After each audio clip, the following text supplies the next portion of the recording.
ದಯವಿಟ್ಟು ಎಲ್ಲಾ ಸೆಲೆಬ್ರಿಟಿಗಳು ಇದು ಕರ್ನಾಟಕದಾದ್ಯಂತ ಎಲ್ರಿಗೂ ಇದೊಂದು ಮೆಸೇಜ್ ಹೋಗ್ಲಿ. ಇಲ್ಲಿ ನೀವು ಇಷ್ಟು ಜನ ಇದ್ದೀರಾ, ದಯಮಾಡಿ ನಾನು ಗಾಡಿ ಓಡಿಸ್ಬೇಕಾದ್ರೆ ಅಕ್ಕ ಪಕ್ಕ ಬೈಕ್ಗಳಲ್ಲಿ ಬರಬೇಡ್ರಿ.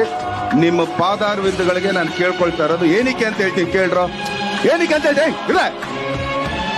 ನೀವು ಬರೀ ಒಂದು ಮೊಬೈಲ್ ಅದೊಂದು ಹಿಡ್ಕೊಂಡು ಒಂದು ಲೈಕ್ಸು ಒಂದು ಕಮೆಂಟ್ಸು ಫೋಟೋ ಇಂದ ಜೀವನ ಹಾಳು ಮಾಡ್ಕೋಬೇಡಿ.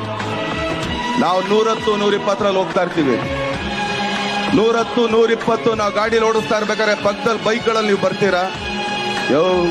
ಯೋಚನೆ ಮಾಡ್ರೆ ಬದುಕಿದ್ರೆ ಇನ್ನೊಂದ್ಸಲಿ ನಾನು ನೋಡ್ತೀರಾ? ನನ್ನ ಹಾಳಾಗೋಗ್ಲಿ, ನೀವು ನಾನು ನೋಡದೇ ಇದ್ರು ಪರವಾಗಿಲ್ಲ.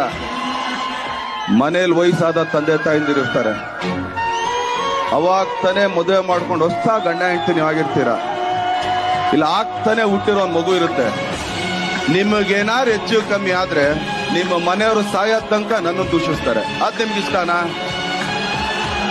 ಅದು ನಿಮ್ಗಿಷ್ಟನಾ? ದಯಮಾಡಿ ಗಾಡಿಗಳ ಪಕ್ಕದಲ್ಲಿ ಬರಬೇಡ್ರಿ. ದಯಮಾಡಿ ನಿಮ್ಮ ಪಾದಗಳಿಗೆ ನಾನು ಇಲ್ಲಿಂದ ಕೇಳ್ಕೊಳ್ತೀನಿ. ಯಾಕಂದ್ರೆ ಇದೊಂದು ಮೆಸೇಜ್ ಇರಲಿ ನಿಮ್ಗೆ.